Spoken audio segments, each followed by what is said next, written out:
Başlangıçta el vardı. Suud Kemal Yetkin, 1903. Resim ve heykel sanatçıları insan elleri üzerinde çok durmuşlardır.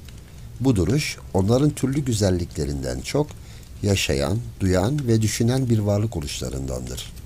Orta Çağ'dan bu yana ressamların yapmış oldukları kadın ve erkek portrelerine bakınız. Gözlerden çok ellerin konuştuğunu görürsünüz. Dua içini kavuşan, gergef üzerinde dolaşan, çenesini avuçları içine alan, vücut boyunca sarkan eller. İçi aydınlatan tanrı duygusunu, mutlu esenliğin parıltısını, kaygıların kaynaşmasını, yaşamaktan usanışı hep bu ellerde görürsünüz. Bu zenginlik insan elinin tarihinden geliyor. İnsan daha kafasıyla düşünmezken elleriyle düşünmüş, gönlü türlü duygularla çalkalanmazken ellerle duymuştur. İnsan elinin değmediği bir dünyanın ne olabileceğini düşünmek bile insana ağırlık veriyor. Bundan on binlerce yıl önceleri canlıların emeklediği çok karanlık çağlarda insanlaşan yaratığın bel kemiğini dikleştirerek ayakta durmasını, yerden kurtardığı ön ayaklarını el gibi kullanmasını prehistoryacılar insanlık tarihinin en büyük olayı sayarlar. Bu değişiklik ne zaman ve nasıl olmuştur? Buna kesin bir cevap vermemişse de bu doğrulamanın, bu dikleşmenin çok eski çağlarda yerde artık bulunmaz olan yiyeceği daha yükseklerde aramak ve tehlikeler karşısında daha ilerisini görmek ihtiyacından ileri geldiği düşünülmüştür. Her ne nedenle olursa olsun özgürlüğüne kavuşan elin maddeye dokunduğu an insan eli ile madde arasında hiç de dostça olmayan savaşa benzer bir karşılaşma başlamıştır. Kendi basit ihtiyaçları için taştan ve kemikten birer alet yaptığı, çakmak taşından ilk kıvılcımı çıkardığı gün, insanın yalnız tabiat üzerindeki gücü artmamış, tabiatı yenecek olan zeka kıvılcımı da beyninde parlamıştır.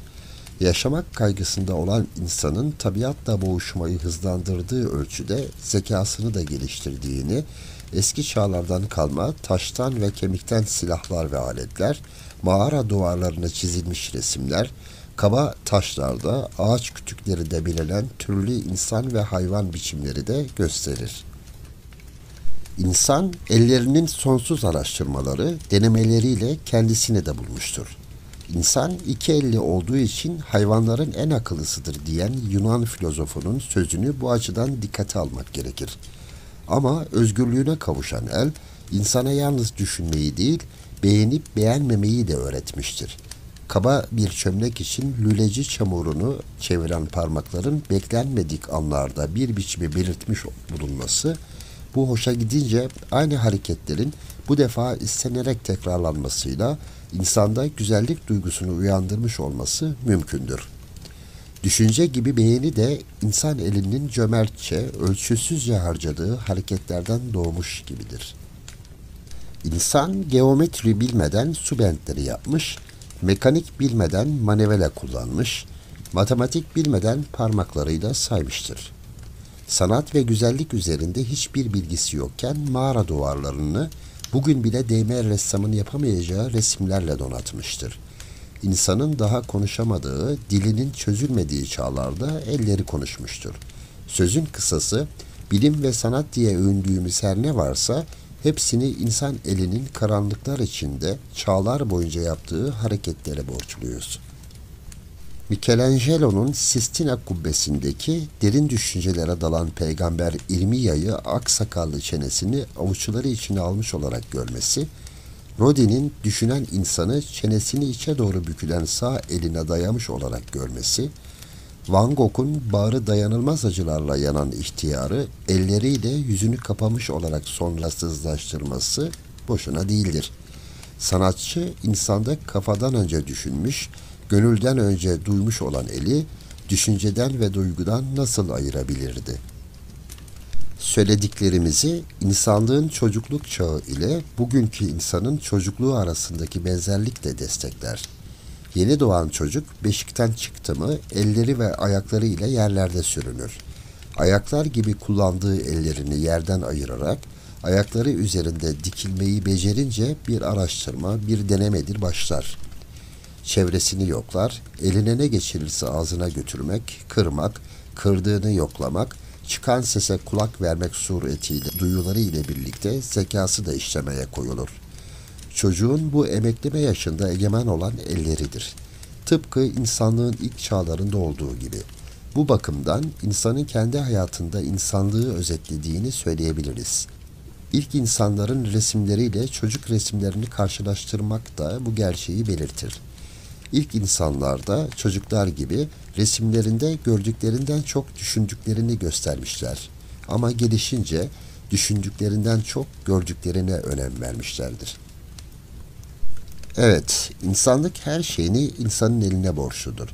Gerçi derinliği görünmeyen yıllar vardır ki insan eli eski başbuğluğunu, egemenliğini yitirmiş bir devlet düşkününe benzemektedir.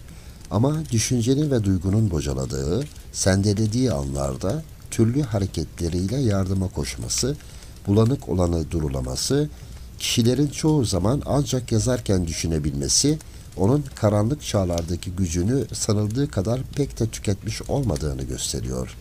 Ya resim ve heykel sanatı, el kafanın yönetimine girdikten sonra bile bu iki sanatın ruhu olarak kalmıştır.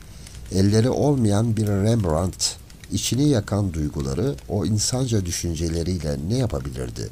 Karanlıklardan ruha bir rahmet gibi yağan o sarımtırak solgun ışığı nasıl canlandırırdı? Resim ve heykel sanatçılarının insan ellerine böylesine saygı ve sevgi göstermeleri belki de gerçek yaratıcılığı onlarla gördükleri içindir.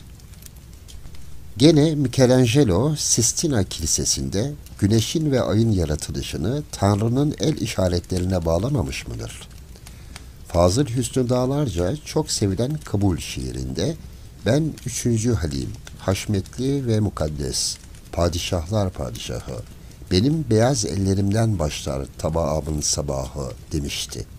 Gerçekte sade bir tabağının değil, insanlığın sabahı insan elleriyle başlamıştır.